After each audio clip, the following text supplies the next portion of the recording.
اللہ کے نام سے شروع کرتا ہوں جو بڑا مہربان نہایت رحم کرنے والا ہے۔ اللہ پاک سے دعا ہے کہ اللہ پاک آپ کے تمام جائز خواہشات کو پورا فرمائے، آمین۔ تمام ناظرین کو اسلام 313 چینل پہ خوش آمدید۔ حضرت موسیٰ علیہ السلام کی پیدائش کا واقعہ۔ ایک رات فرعون نے ایک خواب دیکھا کہ شام کی طرف سے ایک آگ آئی اور آگ نے تمام گھروں کو جلا ڈالا، جبکہ بنی اسرائیل والے محفوظ رہے۔ دہشت کے عالم میں بیدار ہونے کے بعد فرعون نے تمام کائنوں اور نجومیوں کو جمع کر کے اپنا خواب بیان کیا۔ نجومیوں نے اسے بتایا کہ بنی اسرائیل میں ایک بچہ پیدا ہوگا جو فرعون کی بادشاہت کو ختم کرے گا۔ بنی اسرائیل کے یہاں بھی شروع سے ہی یہی بات مشہور تھی، لہٰذا اس خواب کے بعد وہ مزید فکر مند ہو گیا اور اس نے حکم جاری کر دیا کہ بنی اسرائیل میں پیدا ہونے والے تمام لڑکے قتل کر دیے جائیں۔ اس حکم کے مطابق فرعون کے حواری اور اس کے سپاہیوں نے ہر ممکن قدم اٹھایا تاکہ کوئی بھی نومولود لڑکا زندہ نہ بچ پائے، لیکن اللہ کے فیصلے اٹل ہوتے ہیں۔ دیکھتے ہی دیکھتے بنی اسرائیل کے ہزاروں نومولود بچے ذبح کر دیے گئے۔ ان دنوں حضرت موسیٰ علیہ السلام کی والدہ اپنے عمل کی ابتدائی دنوں میں تھی۔ اللہ نے ان کی حفاظت کا سامان اس طرح فرمایا کہ ان کی والدہ پر معمول کے مطابق عمل کے آثار ظاہر نہیں ہوئے، جن سے آپ فرعون کی چھوڑی ہوئی دائیوں کی نگاہ میں نہ آئے۔ انہوں نے اس بات کو چھپائے رکھا یہاں تک کہ پیدائش کا وقت قریب آ پہنچا اور انہوں نے بچے کو جنم دے دیا۔ اس بارے میں سوائے قریبی لوگوں کے کوئی اور نہیں جانتا تھا۔ نجومیوں نے فرعون کو اطلاع دی کہ بچہ پیدا ہو چکا ہے۔ اس اطلاع نے فرعون کو بدحواس کر دیا۔ اس کے سپاہیوں نے گھر گھر تلاشی شروع کر دی۔ حضرت موسیٰ علیہ السلام کی والدہ سخت پریشان تھے۔ 3 مہینے تک انہوں نے حضرت موسیٰ علیہ السلام کو چھپا کر رکھا، لیکن زیادہ عرصہ تک بچے کو شاہی جاسوسوں کی نظروں سے چھپا پانا ممکن نہ تھا۔ پھر بھی وہ اپنی پوری کوشش کرتی رہی، یہاں تک کہ ان کے پاس اللہ کا حکم آ گیا۔ یہ حکم اللہ نے ان کے دل میں ڈالا تھا۔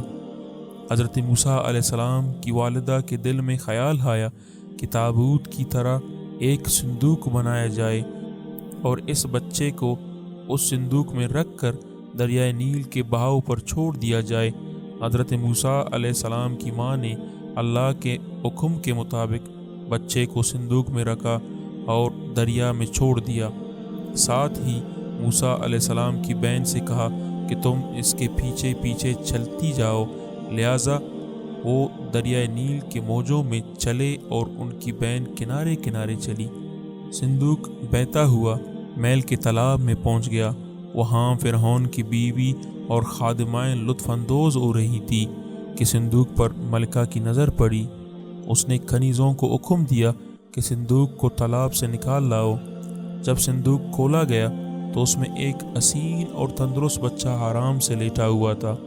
ملکہ بہت خوش ہوئی، اس کی آنکھوں میں ممتا اتر آئی، شفقت و محبت سے بچے کو گود میں لے لیا۔ ملکہ نے سوچا کہ اس بچے کو بیٹا بنا کر پالنا چاہیے۔ میل میں کسی نے خدشہ ظاہر نہیں کیا کہ یہ بچہ بادشاہ کی سلطنت کو ختم کرنے کا سبب بھی بن سکتا ہے۔ فرعون کے دل میں بھی یہ خیال آیا کہ کہیں یہ بچہ بنی اسرائیل کا وہ لڑکا نہ ہو جس کے بارے میں نجومیوں نے پیشگوئی کی تھی، لیکن فرعون کی بیوی نے کہا یہ بھی تو ہو سکتا ہے کہ یہ بچہ ہماری آنکھوں کی ٹھنڈک بنے، یعنی ہم اس کو اپنا بیٹا بنا لیں۔ اس پر فرعون نے کہا یہ صرف تیری آنکھوں کی ٹھنڈک ہے، میری نہیں۔ میں نہیں چاہتا بنی اسرائیل کا کوئی بچہ میری نگرانی میں پلے، لہٰذا یہ صرف تیری ہی آنکھوں کی ٹھنڈک ہے۔ حضرت ابن عباس رضی اللہ تعالیٰ عنہ فرماتے ہیں کہ اگر فرعون یہ بات کہہ دیتا کہ یہ میری بھی آنکھوں کی ٹھنڈک ہے تو اللہ تعالیٰ اسے بھی ہدایت دے دیتا۔ ملکہ نے اس بچے کا نام موسیٰ رکھا، جس کے معنی ہے کہ وہ شخص جو پانی سے نکالا گیا ہو۔ بچے کو جب محل میں لے جایا گیا تو اس نے دودھ کے لیے رونا شروع کر دیا۔ بچے کے پاس دودھ پلانے والیاں لائی گئیں، لیکن بچے نے کسی عورت کا بھی دودھ نہ پیا۔ جو عورت بھی آپ کو دودھ پلانے کی کوشش کرتی ناکام ہو جاتی۔ ادھر موسیٰ علیہ السلام کی بہن دور کھڑی یہ سب دیکھ رہی تھی۔ موسیٰ علیہ السلام کی بہن نے فرعون کی بیوی سے کہا، کیا میں تمہیں ایسا کر نہ بتاؤں جو اس بچے کی تمہارے لیے پرورش کرے اور اس بچے کی خیر خواہ ہو، اس لیے کہ وہ ایک غریب گھرانہ سے ہے؟ جب انہیں معلوم ہوگا کہ یہ بچہ فرعون کے گھر سے آیا ہے تو انہیں انعام و اکرام ملنے کی امید رہے گی۔ اس گھر میں نیک سیرت خاتون ہے، وہ اس بچے کو بخوشی دودھ پلانا قبول کرے گی۔ فرعون کی بیوی نے کہا، چلو ٹھیک ہے، لہٰذا آپ کی بہن انہیں گھر لے کر آئی۔ محترمہ نے بچے کو دودھ پلایا تو آپ نے فوراً دودھ پینا شروع کر دیا۔ اب چونکہ بچے نے کسی اور کا دودھ پینا قبول نہیں کیا تھا، اس لیے وہ خود بچے کو لے کر آتے تھے۔ اس طرح موسیٰ علیہ السلام کی والدہ کا بے حد احترام ہونے لگا۔ یوں حضرت موسیٰ علیہ السلام شاہی محل میں پرورش پا کر جوان اور توانا ہو گئے، لہٰذا اللہ نے آپ کو نبوت کے منصب پر فائز کیا۔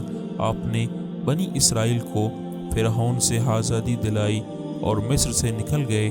فرعون بنی اسرائیل کو ختم کرنے کے لیے لشکر لے کر روانہ ہوا۔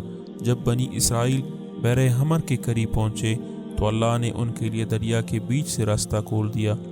یہ وہی موقع تھا جب فرعون کا وہ خواب پورا ہونے والا تھا اور اس کی بادشاہت اور لاؤ لشکر تباہ و برباد ہونے والا تھا۔